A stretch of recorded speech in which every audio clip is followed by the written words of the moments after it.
नमस्कार दर्शकों, हमारे रूबरू टॉक शो में इस टाइम हमारे बीच मौजूद हैं doctor G D Yadav Padmashri ji, जो कि इंडियन इंडस्ट्रीज में डीकार्बनाइजेशन के ऊपर बहुत काम कर रहे हैं।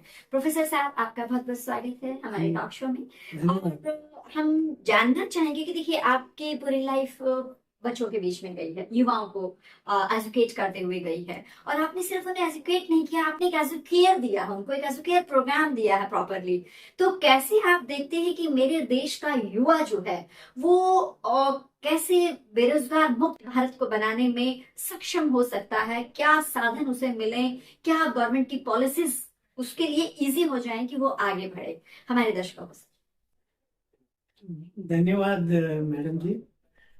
देखिए, आपको मालूम नहीं होगा कि institute of chemical technology Mumbai, जो पहले यूडीसीटी नाम से जानते थे, ये 2008 में स्वतंत्र हो गई डीम्ड यूनिवर्सिटी, और हम उसके पहले वाइस चांसलर बन गए। Oh good. 10.5 साल हम वाइस चांसलर के पद पे थे। जी। और हमारा जो ये आईसीटी का जो एक मोटो है, अब किसी लोगों को मालूम नहीं होगा कि भारत का जो 8% जीडीपी है वो आईसीटी के अलुमनाय बनाते हैं। ये बहुत लोगों को मालूम नहीं, क्योंकि केमिकल और रिलेटेड क्षेत्र में हमारे ही स्टूडेंट है। जैसे कि मुकेश अंबानी हमारा स्टूडेंट है, अंजू रेड्डी हमारा स्टूडेंट है, नरोत्तम सक्सेना अंबुजा सीमेंट वाला हमारा स्टूडेंट है, अश्विन दानी पेंट वाला हमारा स्टूडेंट है। बहुत लोग स्टूडेंट है, 700 से ज्यादा इंडस्ट्रियलिस्ट है। और हमने हमारे बच्चों को ऐसा बोला है कि सिर्फ ऐसा मत करो कि नौकरी के लिए, जो सरकारी नौकरी तो कम होती है, यस यस यस, तुम खुद ही इंडस्ट्रियलिस्ट बन जाओ और दूसरे के लिए नौकरी रोजगार देने वाले तो अभी क्या है कि नेशनल एजुकेशन पॉलिसी 2020 में ऐसा बोला गया है कि अरे इनको हमारे लोगों ने इंडस्ट्री चालू करना चाहिए। तो मैं ये 2018 में मैंने पैसा प्रोग्राम शुरू किया। मैंने 2 कैंपस शुरू किए। एक मैंने भुवनेश्वर में इंडियन ऑयल्स के सपोर्ट से किया, और दूसरा जालना मराठवाड़ा में महाराष्ट्र गवर्नमेंट की सपोर्ट से किया। अच्छा। और मेरे टाइम मैंने 1800 करोड़ पैसे जमा किए, सब लेबोरेटरी फैसिलिटीज बढ़ाई, सब किए, और हमारे स्टूडेंट्स इंडस्ट्रियलाइज बने। तो ये जो प्रोग्राम है 5 ईयर इंटीग्रेटेड प्रोग्राम, उसमें स्टूडेंट को इंडस्ट्री बनाने के लिए बताया जाता है कैसा बनाने का। अभी तो नेशनल एजुकेशन पॉलिसी बोलता है, लेकिन मैंने पहले प्रैक्टिस किया। और सबसे मजे की बात यह है कि मेरे कई स्टूडेंट है कि वो इंडस्ट्रियलिस्ट बन गए। तो मेरा एक स्टूडेंट है केमटेक, उसका कंपनी का नाम है, क्लीन केम कंपनी का नाम है।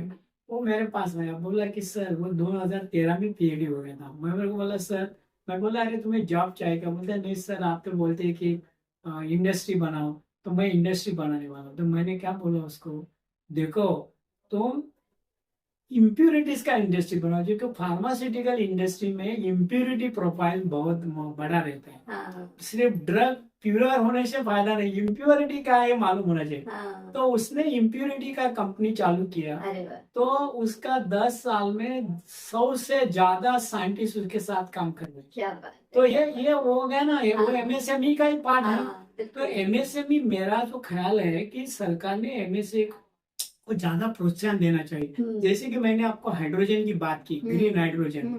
अभी ये क्षेत्र में जिसको इलेक्ट्रोलाइजर बोलते हैं, इलेक्ट्रोलाइजर में 300 से ज्यादा कंपोनेंट लगते हैं, वो सब एमएसएमई ही बनाना चाहिए। तो वो एमएसएमई क्षेत्र उससे बढ़ जाएगा। तो जो हमारी जो फिलॉसफी है, जो अपने भारतीय फिलॉसफी, जिसके बारे में वो डॉक्टर दीपक बोहरा ने जो बोले, मैं उसमें ऐड करना चाहता हूँ। उन्होंने ये बोला, लेकिन मैं सस्टेनेबिलिटी यानी क्या, हमारा भारतीय सिद्धांत क्या है? आपने G20 में देखा होगा कि सब लोग वसुधैव कुटुंबकम बोलते थे। एक्चुअली वो महाउपनिषद में जो श्लोक है, वो क्या है?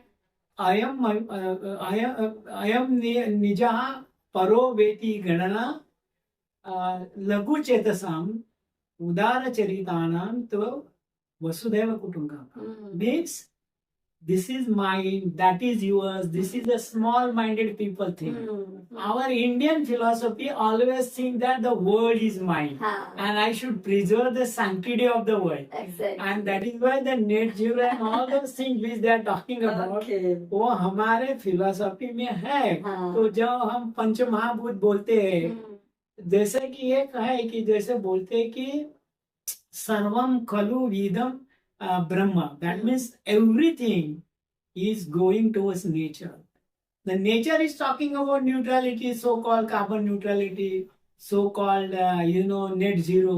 तो ये हमारे फिलोसॉफी में है. हमारे पॉपुलेशन ज्यादा होने के कारण हमारा प्रॉब्लम बढ़ गया, लेकिन ये प्रॉब्लम हमारे लोग ही नया टेक्नोलॉजी प्रोड्यूस करके, जैसा मैंने ये बोला है आपको, मैं इधर बोलना चाहता हूँ कि मैंने बोला है कि जो अपना जो CSR कंट्रीब्यूशन है, मैं बोलता हूँ ये गवर्नमेंट ने ये 3% करना चाहिए और 1% जो ज्यादा है वो रिसर्च अनुसंधान पे डालना चाहिए. जो जैसी बड़ी बड़ी संस्थाएं है, कोई भी होने, वो सेंट्रल होने दे, लैबोरेटरीज होने दे, IITs होने दे, NITs होने दे, यूनिवर्सिटीज, उनको पैसा देके वो टेक्नोलॉजी डेवलप करनी चाहिए और वो इंडस्ट्री का उसमें हक होना चाहिए.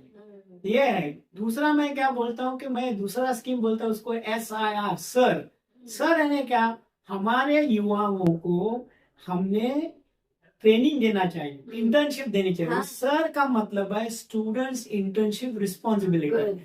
जो एक्स्ट्रा 1% हम दे, उसमें से 0.2% सर पे लगाए. और मैं तीसरा महत्व का बात बताता हूँ कि वो मैं कई सालों से बोलता हूँ, मेरे ख्याल से हमारे लड़कियों को PhD तक फ्री एजुकेशन देना चाहिए.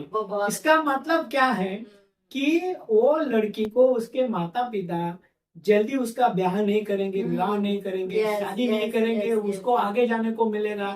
इसका मतलब ये नहीं कि सभी लड़कियां PhD होंगी, लेकिन जो जाएंगे तो वो तो PhD तक उसको मिलेगा. वो किसी भी रिच की बेटी हो या गरीब की बेटी हो, उससे क्या होने वाला है, उसका मैरिजेबल एज बढ़ जाएगा. और वो जो पढ़ी हुई माँ होती है वो ज्यादा बच्चे पैदा नहीं करती, वो ऑटोमेटिकली पॉपुलेशन कम हो जाएगा. जो हम जो 2047 को जो विकसित भारत देखना चाहते हैं, वो ये 3 महत्व की चीज है. एक के contribution of CSR should be 3% instead of 2%. और SIR जो सर स्कीम में बोला 0.2% of that should be on you educate student internship, where students go to the industry and they are given training and also paid handsome money, maybe 5,000 per month. And girls' education should be free. Then only India will be विकसित by 2047. Yes, exactly. यही मेरा ख्याल है. Correct. बिल्कुल, I agree with you.